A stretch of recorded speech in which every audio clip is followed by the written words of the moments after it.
Gracias por continuar junto a nosotros. Iniciamos la entrevista de Informa TVX correspondiente a este miércoles 7 de octubre del 2015. Roberto Rubio, director ejecutivo de Funde, ya se encuentra con nosotros. Estaremos abordando en los próximos minutos los desafíos para la economía salvadoreña en materia específicamente de riesgos y sostenibilidad fiscal en El Salvador. Ese es el tema del que estaremos hablando en los próximos minutos. Y lo vamos a hacer porque recientemente Funde desarrolló un evento donde ha publicado y ha hecho de conocimiento de los salvadoreños sobre la gestión de las finanzas públicas y riesgos fiscales en El Salvador. Durante esta exposición se hace alusión al término riesgos fiscales. Hoy queremos saber en qué consisten, cómo deben ser atendidos y cuáles son sus impactos en las finanzas de nuestro país. Yo los invito a que ustedes participen de esta entrevista a través de redes sociales en @expresatvx y @canaltvx. Señor Rubio, bienvenido por primera vez a Informa TVX. Bueno, segunda casi, yo que me recuerde. Primera en Informa. Primera en Informa, sí. Y esa es la segunda ya con el canal. Y gracias, Saúl, por invitarme. Gracias. A usted por atender esa invitación. A ver, ha lanzado un término que por supuesto ya estará dentro de la jerga de los economistas, pero que a nivel público se conoce muy poco, riesgos fiscales. ¿A qué nos referimos cuando hablamos de un riesgo fiscal, señor Rubio? Mira, es el riesgo de que tú te vuelvas, tus finanzas públicas se puedan volver insostenibles. Y entonces, así como hay en una empresa, tú le haces análisis de riesgo, de cuáles son factores de riesgo para una inversión, por ejemplo, ¿no?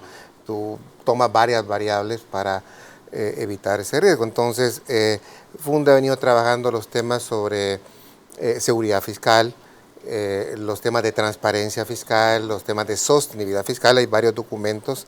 Ahora hemos elaborado un estudio metodológico sobre todo, o sea, no es que nosotros hayamos medido el riesgo, sino la metodología para medir ese riesgo fiscal. Es decir, son variables que tú tienes que tomar en cuenta, cualquier gobierno que quiera gestionar las finanzas públicas, que tiene que tomar en cuenta cuáles son esos factores a los cuales le tiene que poner atención. Por ejemplo, un riesgo fiscal que tenemos ahora actualmente y que tiene que ser considerado es la tasa de interés, por ejemplo, en los Estados Unidos.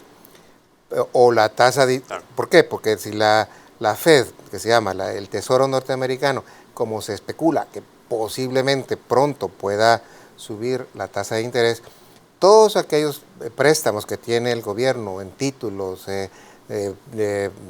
digamos, organismos privados o públicos, que está contratada en términos flexibles, te va a subir. Y si tenemos nosotros ya unas finanzas públicas donde casi 700 millones al año se nos va al pago de intereses, con que suba 0.5 esa tasa de interés, te sube, ¿no? El pago que tienes que hacer, y eso se convierte en un riesgo cuando tú tienes unas finanzas públicas tan estrechas. Son fondos que ya no estarán más dentro de lo presupuestado. Tú lo tienes que sacar de algún lado. Y si tienes dificultades ya para pagar a proveedores, ponte, si ya tienes dificultades para pagar pensiones o tienes dificultades para gasto corriente y tienes que destinar más al pago de intereses, pues entonces es un riesgo que tienes que valorar para ver qué haces. Muy bien. Hay riesgos más naturales, es decir, un desastre natural. Tienes que considerar que en una situación de fragilidad fiscal, si tienes, o en un país que es frágil en términos medioambientales, y sobre todo que estamos muy expuestos a lo del cambio climático, un terremoto, lo que sea, eso te puede ocasionar también problemas en el fisco. Entonces, es identificar cuáles son las variables distintas que juegan. Usted ya ha destacado lo importante que es tener conocimiento pleno sobre estos riesgos fiscales por su impacto dentro de la sostenibilidad fiscal, sobre todo dentro de esquemas tan rígidos como el salvadoreño. Pero me llamaba la atención porque en la presentación que ustedes hacían señalaban que su característica principal, hablaban de los riesgos fiscales, es que solo aparecen cuando los gobiernos ven más allá de los presupuestos y revelan las contingencias y obligaciones explícitas. Yo quiero saber por qué se hace tan difícil anticiparse a un riesgo fiscal, por qué no es, digamos, un elemento que se maneja ya como a la mano cada vez que se diseña un presupuesto o que se diseña, por ejemplo, la publicación de cifras al público. Bueno, hay riesgos totalmente impredecibles en el tiempo, es decir, que no sabes cuándo van a ocurrir, pero un país como el nuestro sabes que tienes ese riesgo. Entonces tú lo que haces, no es difícil, porque incluso eso que es impredecible, es relativamente predecible. Es decir, tú vienes y como sabes que El Salvador es un país que está sujeto a terremotos, inundaciones, deslaves, etcétera, sequías, tú puedes, fiscalmente hablando, dejar una reserva estratégica para enfrentar eso. De hecho, creo que hay un mecanismo que se ha creado, creo, no sé, con Japón ha dado un crédito de que cuando ocurra, o ha dejado un fondo, entonces si es crédito o es donación, de que cuando ocurra un desastre se puede usar. Y ahí, bueno, esa es una manera de reducir riesgo, que me parece bien. Igualmente, es decir, si tú sabes que la economía salvadoreña no va a crecer adecuadamente, pues mira, va a ser un riesgo para las finanzas públicas en la medida que tus impuestos no van a crecer como tú esperabas, ¿no? Entonces, estos riesgos, ¿no? El sistema de pensiones, es decir, tú sabes que esto puede significar, si no lo manejas bien, también un riesgo para las finanzas públicas por la presión que puede haber. O sea, es y no es difícil prevenir. Incluso te puse el ejemplo de los desastres porque siendo difícil, tú lo puedes hacer un poco más fácil. Hay maneras de prevenir. Excelente. Quiero que hablemos de algo que de alguna manera va ligado también a la transparencia fiscal cuando hablamos de riesgos fiscales, porque ustedes señalan también que en muchos casos los riesgos fiscales pueden derivar incluso a un default financiero y a la necesidad de rescates. Yo quiero saber algo. ¿Es que para un gobierno a veces le resulta políticamente costoso revelarle a la población si existen riesgos fiscales en algún momento determinado? ¿Es mejor, digamos, para algún gobierno ocultar determinados riesgos? Mire, sí, es a veces un proceder que me parece que no es adecuado. Lo hemos visto en gobiernos anteriores de Arena, lo vemos en este gobierno, lo vemos en otro gobierno. Miren, nadie está ajeno a esto. Grecia ocultó su verdadero déficit. Lo hemos visto en empresas. Enron, cuando fue la crisis energética, quebraron en varias empresas, la reciente crisis incluso del 2008-2009, es decir, las empresas ocultaron sus verdaderos riesgos. Es decir, todo el boom de lo que se llamó de las finanzas, toda la crisis financiera se originó justamente por falta de transparencia en las empresas que no enseñaron su riesgo. Estaban en un riesgo altísimo, pero sin embargo las cosas ocurrían como que no había nada y ocultaron. Lo mismo pasó en Grecia, solo que con el Estado. Aquí igual, es decir, a un gobierno, sea por cuestiones electorales, sea por razones de no asustar a inversionistas, porque si tú vienes y ponte que el ministro de Hacienda diga, pues mira, aquí estamos en un gran riesgo de no pagar, pues entonces se te sube lo que llaman el riesgo país. Entonces, como hay calificadores de riesgo que te dicen este país, y tiene unas siglas, ¿no?, que a veces no entendemos, AA positivo, BB positivo, con tendencia a no sé qué. Entonces, estas calificadoras te dan te califican, son tus notas, entonces tú con estas notas pues vas allá al mercado internacional y cuando dicen, mire, este alumno bajó, este es un alumno de alto riesgo, yo no voy a seguir entonces invirtiendo en este alumno, por ejemplo, ¿no? Entonces, para mí es un riesgo seguir invirtiendo en este alumno. Entonces, eso le puede pasar al país si un gobierno se sincera completamente. No quiero decir que no lo hagan, ¿sí? Porque aquí hay también ocultamiento, por decir así, de cifras. El secreto mejor guardado en México, me acuerdo que era un tema que era el tipo de cambio, ¿verdad? Porque anunciar o saber que iba a haber una devaluación, pues mira, podía ocasionar una fuga terrible de capital. Entonces tiene que manejarse con delicadeza, pero con franqueza. Excelente, muy bien, queda claro esa recomendación que hace usted, señor Roberto Rubio. Tengo que hacer la primera pausa. Usted decía es importante que se puedan atender estos riesgos fiscales, la transparencia fiscal. En 2012 se creó una unidad de riesgos fiscales adscrita al Ministerio de Hacienda. Quiero saber qué pasó con esa unidad, cómo ustedes están evaluando el trabajo o no que realiza sobre ese tema. Nosotros vamos a hacer la primera pausa de la entrevista. Estamos conversando con Roberto Rubio, director ejecutivo de Funde. Estamos entendiendo los riesgos fiscales y la importancia para la sostenibilidad de las finanzas de nuestro país. Ya volvemos.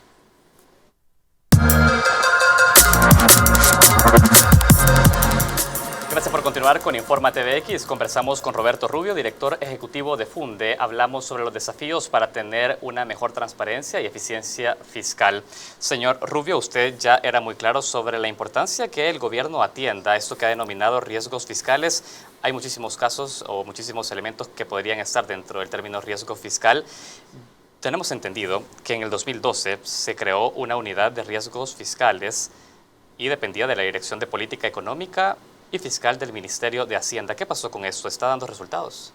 Para serte franco, desconozco si ha funcionado, desconozco si realmente hace su tarea o no la hace, si publica o no publica, digamos, el indicador de riesgo, ¿no? Porque en nuestro estudio, indudablemente que consideramos estudios que se han hecho en el Ministerio justamente de Hacienda para ver cuáles son los riesgos que ellos toman en cuenta. Pero esta unidad no la desconozco si tiene realmente algún peso o algún rol dentro del Ministerio o si la toman en cuenta. Lo que sí es cierto es que nuestros riesgos fiscales van en aumento. ¿Eso cómo lo determinamos? Mira, y eso no lo determinamos, como digo, cuantitativamente, simplemente lo vemos porque cuando tú ves, un factor de riesgo es cuando tú te vas endeudando y no tienes suficientes respaldo para pagar, es decir, cuando tú estás en ruta de una insostenibilidad, porque hay gente que te dice, no, mire, ¿cuál es el problema si tenemos apenas 60% de deuda o 59% de deuda? Hay países europeos, Estados Unidos, que tienen 80, que tienen 100. Sí, pero mire, ellos tienen un respaldo atrás. Ellos tienen, tienen unos flujos que les va a permitir a ellos hacer frente a la deuda. Es cuando tienes una persona, no es lo mismo una persona que gana $20,000 que puede endeudarse un poco más a una persona que está mal y que no puede pagar y que está haciendo préstamos constantemente. En nuestro caso, un factor que estamos viendo cómo el país ha venido abordando esos riesgos prestando más. Es decir, el dinero no ha alcanzado por X razones que podemos discutir. Entonces, ¿qué es lo que hace cuando tú, en lugar de buscar un mejor empleo, mejorar tus ingresos, ser más racional en tu gasto, dices, no, yo sigo más o menos igual y yo lo que hago es empezar a endeudarme para enfrentar? Entonces, este es un gran factor de riesgo, que tú, digamos, la proporción que tú, de tus capacidades de pago con respecto a tu endeudamiento sea alto. Entonces, numéricamente, como digo, no sé si lo publica el Ministerio de Hacienda. Nosotros no lo hemos hecho porque hemos puesto nada más la metodología. Pero los indicadores de la calle, por decir, los indicadores que tú normalmente manejas es, mira, si tú mantienes, por ejemplo, para nuestro país una deuda arriba del 40, creo que es el 42 o el 49%, que es lo recomendable para un país con nuestras capacidades de pago, y nosotros andamos por el 59 y lo venimos manteniendo casi cada 5 años aumentamos en 10 puntos la deuda de este país. Este país comenzó con una deuda después de los acuerdos de paz muy baja, de las más bajas de América Latina. Entonces, esto ya se te convierte, te dice, mire, este es un botón rojo cuando tú estás teniendo estos niveles de endeudamiento que son crecientes. Y tú no, cuando tu economía y no está reaccionando, cuando tenemos años de que esta economía no crece, y tú te estás endeudando, ¿qué quiere decir? Es decir, tú estás con tu mismo ingreso, por decirte así, endeudándote más y que te está anunciando. ¿Qué te puede pasar?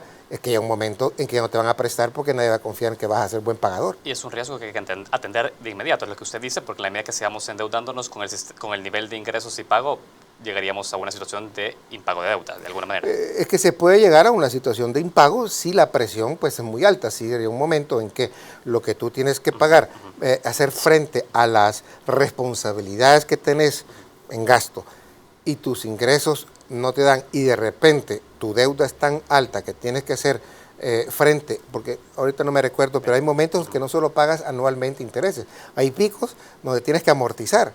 Claro, y lo que hemos venido haciendo para enfrentar esos picos es endeudándonos más.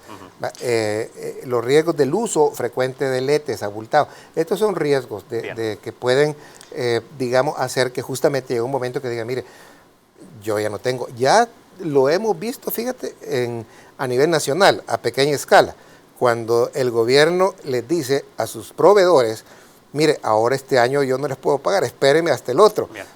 Ese ya es un indicador, digamos, de la situación de pago. Ajá. Ahora, yo quiero preguntarle algo. Cuando se hace el debate respecto a la deuda, ya que estamos hablando de la deuda, tenemos el caso inmediato en Grecia con la situación respecto al impago de su deuda, los acreedores europeos y demás. Estados Unidos en algún momento sí estuvo de acuerdo con que Grecia impulsara una auditoría de su deuda para determinar cuánta de esta si era legítima para pagar y cuánto no. Cuando nosotros hacemos esa pregunta a las autoridades salvadoreñas respecto si consideran la auditoría de una deuda, teniendo en cuenta que hubo muchos créditos que se pidieron por parte del Estado salvadoreño y que finalmente no se vio representado en obras, nos dicen que no es necesario revisar esa auditoría. ¿Qué opina usted de eso? Yo creo que, bueno, de hecho hay una auditoría, el Fondo Monetario, los cooperantes, digamos, los grandes donadores hacen su auditoría de sus proyectos, ¿no? Pero y el Fondo Monetario no ha sido viene... siempre esto. ¿Ah? No ha sido siempre esto. No, el Fondo Monetario sí viene y te hace una especie de auditoría de tu sanidad, de tu sanidad fiscal, y te hace recomendaciones. Ahora, el problema que tenemos acá es que esas, es decir, el Fondo Monetario, ¿verdad?, te da lo que se llaman un stand-by, es un dinero stand-by, que es un dinero que tú tienes de protección, es un colchón que te da en caso que tú tengas dificultades. Los países que no tienen esto es porque no lograron ponerse de acuerdo con esa auditoría. Esta auditoría les dijo, miren, ahorita sus finanzas andan un poco enfermas, usted tiene que tomar esta medicina, usted tiene que ir a hacer ejercicio, etc. Y si tú dices, mire, yo no lo voy a hacer porque no puedo, porque lo que sea, o porque el costo es muy alto para hacer eso, entonces estos, digamos, no te dan, no llegas a establecer ese acuerdo. Pero a pesar de eso, sí te revisan, o sea, sí te auditan para ver. Y ahí es donde, bueno, los gobiernos pueden maquillar.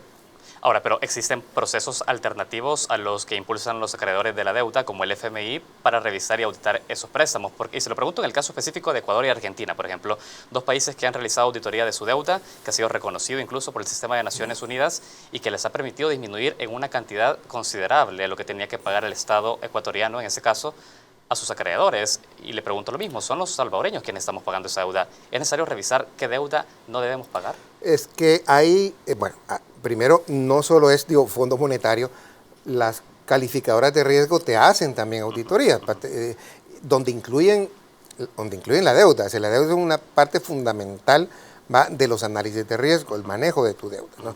Entonces, tú tienes varios que te hacen eso. Ahora, ¿qué medidas vas a tomar? Pues eso ya depende, como digo, del gobierno, si hace o no hace caso y los costos que puede significar el no hacer caso, ¿verdad? Pero auditorías tienes, los gobiernos a veces tienen la posibilidad, como digo, de ocultar cifras, ¿verdad? ¿Cuál es el problema que tienen las calificadoras, las que tienen el Fondo Monetario en Nicaragua? Pues que tú tienes un presupuesto, como dicen, bajo la línea, y otro que maneja, digo, el presupuesto oficial, y otro el que maneja Ortega, por decirte así.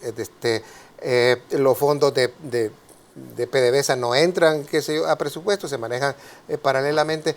Hay dificultades para saber, pero grosso modo los países pueden ser, digo, auditados, pero la auditoría mayor tiene que ser la de los salvadoreños, es decir, ya es una especie de contraloría. Correcto. Que yo llamaría una contraloría social, para ver si se está gastando bien, si cuáles son los niveles de evasión, qué se está haciendo para mejorar la evasión, qué se está haciendo para dar más transparencia, para que el ciudadano sepa, porque es su dinero. Es que si tú le entregas a alguien dinero, lo menos que les puedes pedir, mire, es inviértamelo bien, porque es mi dinero, y rinda cuentas. Y ríndame cuentas de lo que está haciendo. Muy bien, usted ha tomado el tema de la deuda como un ejemplo y recientemente habló de la evasión, porque hablemos de la transparencia tanto en el ingreso como en el gasto. Hablemos ahora del ingreso.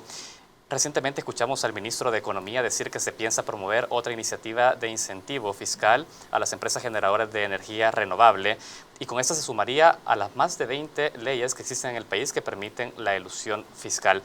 Sin embargo, no escuchamos datos sobre los resultados que ha dejado los incentivos fiscales en materia de empleos e inversión. ¿Qué opina de esto? Nosotros hicimos un estudio justamente de lo que se llama el gasto tributario, ese es el nombre técnico, que es justamente un gasto que tú haces porque no recoges, y es una ilusión, es decir, es una especie de evasión legal, es decir, en un caso, y también son incentivos, ¿no? Es decir, cuando tú más bien dejas de cobrar por X razones porque te interesa que este sector camine.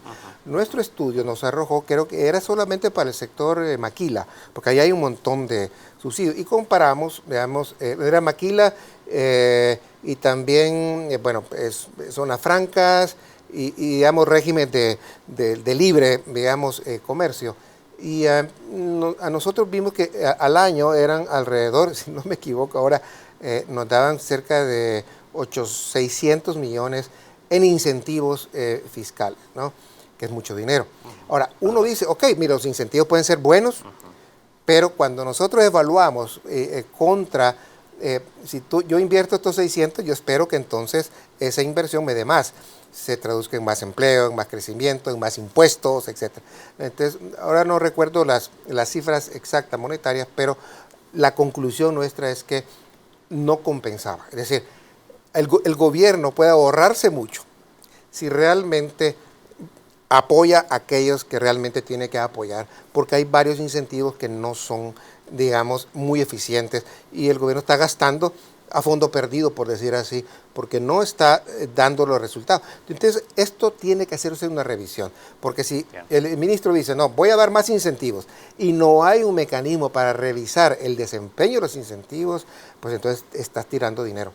¿Recomienda entonces una evaluación inmediata, por lo menos, de todo el régimen de incentivos fiscales? Hay que hacerlo. Muy bien. Tengo que ir cerrando esta entrevista, Roberto Rubio, y yo quiero conocer algo. Dentro de los riesgos fiscales que ustedes mencionan, se encuentran también aquellos derivados de acuerdos entre el Estado y empresas a través de diferentes comerciales. Por ejemplo, yo le hago una pregunta. Con el caso El Chaparral y cuando el gobierno de El Salvador, a través del gobierno del expresidente Saca y luego del expresidente Funes, se cerró el acuerdo y hubo un pago millonario para terminar este acuerdo comercial, se dijo que la recomendación tanto de Corte de Cuentas como de otras instancias era que había que cerrarse el acuerdo a través de negociación para no ir al diferendo ante un tribunal internacional y que gastara más el Estado. Sin embargo, nunca se hizo público cuánto estábamos perdiendo ante el diferendo ni cómo se estableció una cifra de acuerdo con Astaldi. Entonces, ¿cómo se atiende ese tipo de situaciones en el futuro? Mira, aquí has tocado un punto clave para llegar a entendimientos fiscales, para quitarle un poco es un principio de solución el tema de la confianza. Es decir, si tú no tienes confianza que están usando bien tu dinero, es lógico que te resista, decir a ti, a mí, a los compañeros que están aquí, que le digan, mire, es que le voy a quitar, por sus llamadas de celulares, le voy a quitar $5 más al mes. Y entonces, y va a ser para seguridad, pero si en ese marco tú no confías, porque dices justamente, mira, aquí se gastaron alegremente 108 millones y los tiraron y no hay responsables. Bueno. ¿Quién me garantiza entonces que esos $5 que voy a sacar van a servir realmente para seguridad? Entonces, si los gobiernos de antes como el de ahora no generan la confianza necesaria con estos hechos que se están dando, pues entonces vamos a tener dificultades para impulsar reformas fiscales, para hacer una reforma de pensiones. Claro que hay que reformar las pensiones, pero hagámoslo bien y que la gente esté con seguridad que ese dinero que es de él va a ir y además que este dinero además no es de impuestos, es de dinero de tu salario que tú diste, de que tus impuestos, que tus ahorros van a ser bien usados. Eso ayudaría muchísimo, ¿ves?, a una gestión de finanzas públicas mucho más eficiente, posiblemente se puede recaudar más, el gasto sería más racional, pero tienes que dar señales de confianza. Y ese es uno de los problemas creo yo, de este gobierno, que solo es, mire, el punto solo son más impuestos y más ingresos. El problema es, de acuerdo, más ingresos, pero mire, gastos claros. Hemos querido abordar en esta entrevista este tema que por supuesto abona a la discusión sobre una sostenibilidad fiscal en el país. Roberto Rubio, director ejecutivo de Funde, muchísimas gracias por compartirnos. No, gracias a ti, Saúl, muy amable. Gracias. Muchísimas gracias. Hasta luego. También a ustedes les agradecemos por estar pendientes de esta entrevista. Les recuerdo, se repite a las 11 de la noche, mañana a las 7 de la mañana y también podrán encontrarla en nuestro canal de YouTube, Expresa TVX. Hacemos una pausa, enseguida volvemos con más información.